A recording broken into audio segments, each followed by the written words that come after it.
All right, what's up, y'all? Welcome to week 9. Got a lot to get into today. So I'm going to be reading the lecture because it's long and I need you to get the pens out and follow along. So just listen to the theme music, come back, and then we're going to get into this because this is one of the more important ones because I guess what happens is everyone wants to know about funding.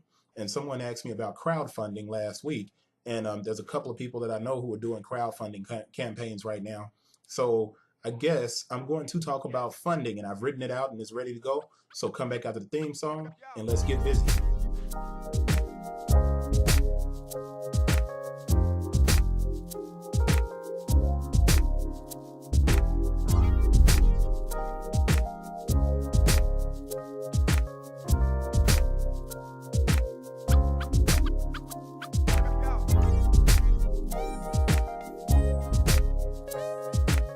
All right.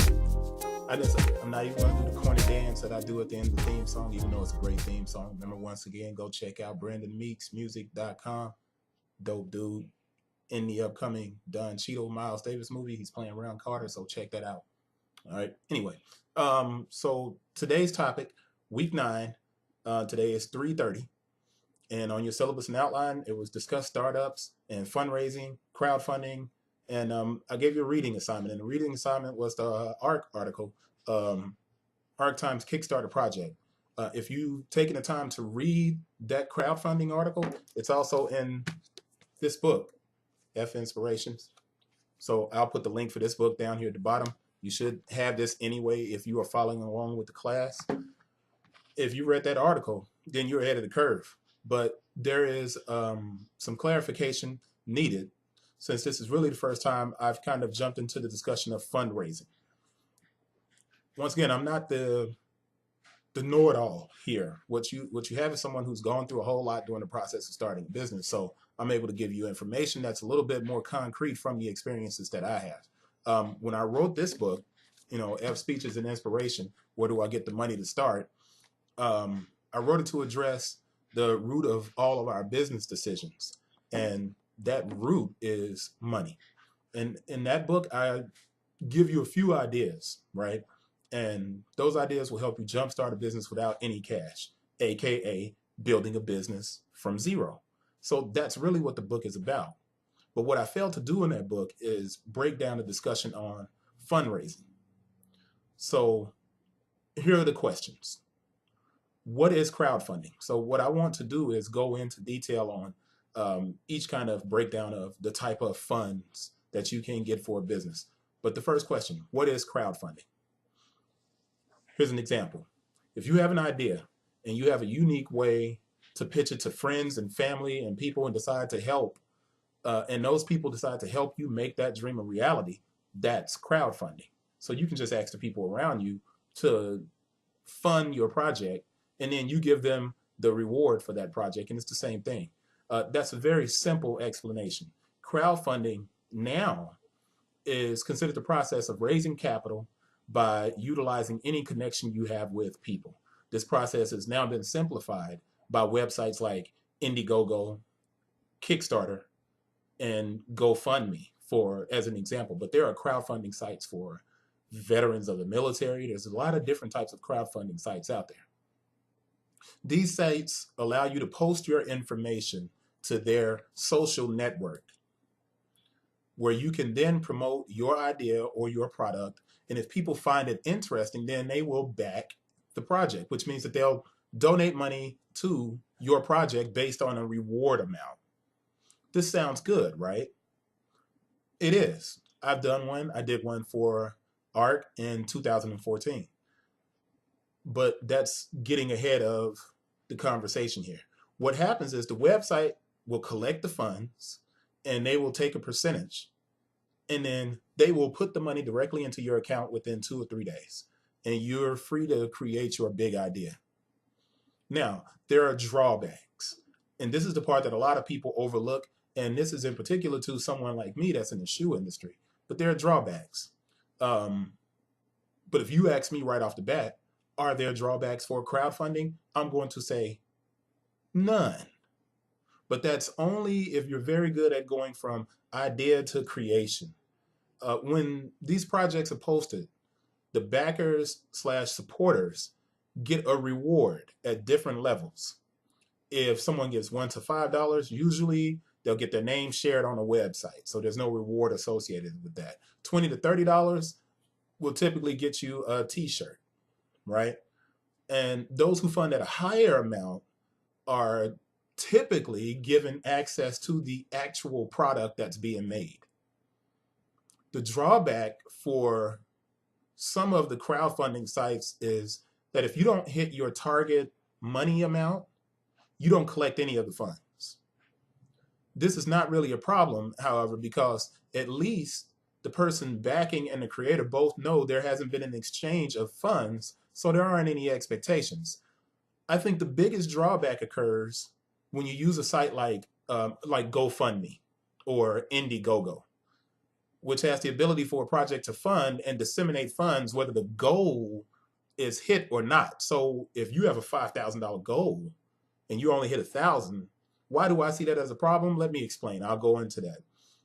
If a person uses one of these platforms, GoFundMe or Indiegogo, Kickstarter does not do this. They do not give you the funds if you don't hit your goal. So Kickstarter is not the same. If a person uses one of those platforms and offers a product of some type, they can place themselves in a very precarious position. Take, for instance, art, okay, my shoe company. I ran a successful Kickstarter. I had my numbers in order because I've been running my business for a while, so I know my exact cost. I know my shipping costs. I know what I can produce, and I know what I can ship.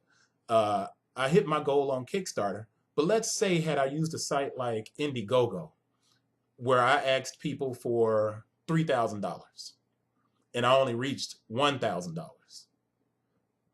But I set the campaign up to give me the money whether I reached my goal or not. Well, the drawback becomes I have to make the product because I've taken money from people.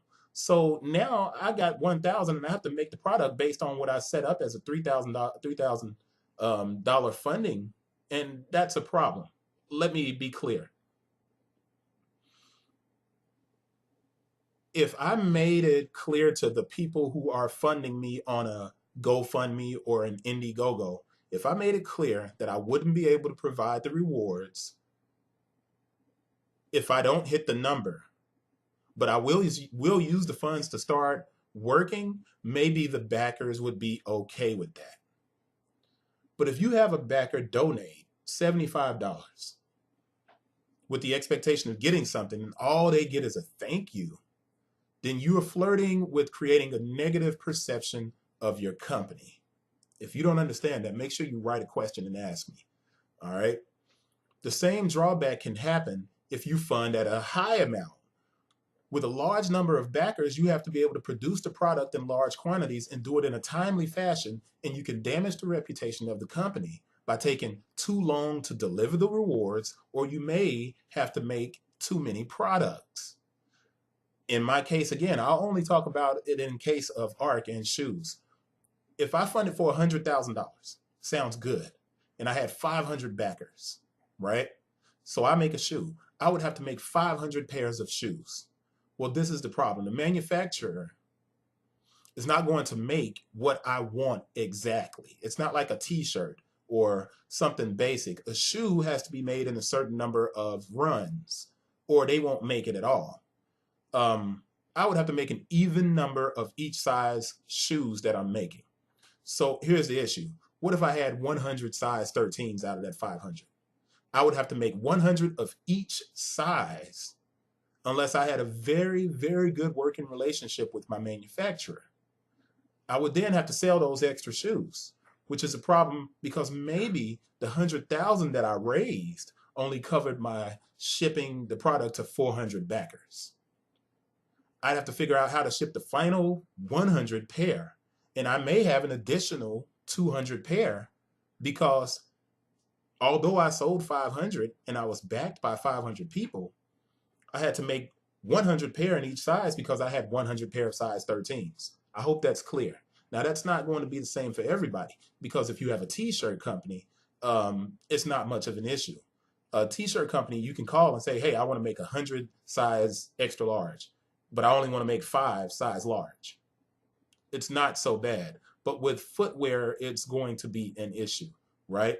But a company where size is involved with the product, this is going to definitely be an issue. All right. What's my main point in regard to crowdfunding? Overall, crowdfunding is a good idea for making a concept. The problem occurs when a person uses crowdfunding in lieu of actually learning how to sell their product. What can happen here is that the crowdfunding platform will begin to notice that a person is selling their product. Now, let's take, for instance, a company like Incas. If you look at the profit with Marcus Lemonis, the company Incas is another shoe company, and they were featured on the profit. Now, on that show, they were in need of capital. Incas ran 3 or 4 different crowdfunding campaigns. Now, logically, you would think that a company that raised over $200,000 through 3 different campaigns would not have an issue with capital or financing. But I guarantee you the problem that occurred with Incas is the manufacturer probably wouldn't let them make only 10 pair of 13s, 2 pair of size 8s, and they had to make extra shoes. So now they had to create these extra shoes, and that capital that they made to create the shoes has all been eaten up. So that's one of those issues where you have to look at crowdfunding. You have to really be careful how you're going to approach it and work on it. All right. So if the crowdfunding platform realizes that you're selling your product, then maybe they don't support you again. All right. They may not find what you're doing unique enough to back it anymore. In this case, the person who is making a product will have to do what every person who is making a product has to do. You're going to have to learn to sell. And that's the bottom line. You're going to have to be able to sell your stuff no matter what you do. So crowdfunding is a very good method of fundraising, but you have to be careful and pay attention to the details. All right, that's the end of part 1 of the lesson for today. This is going to be a breakdown into 3 sections because I don't want this to go too long. So this is a 12-minute video. We're going to stop it right here. And I want you to click this link right here. Go to part 2 of week 9. See you guys on the next video. Click through.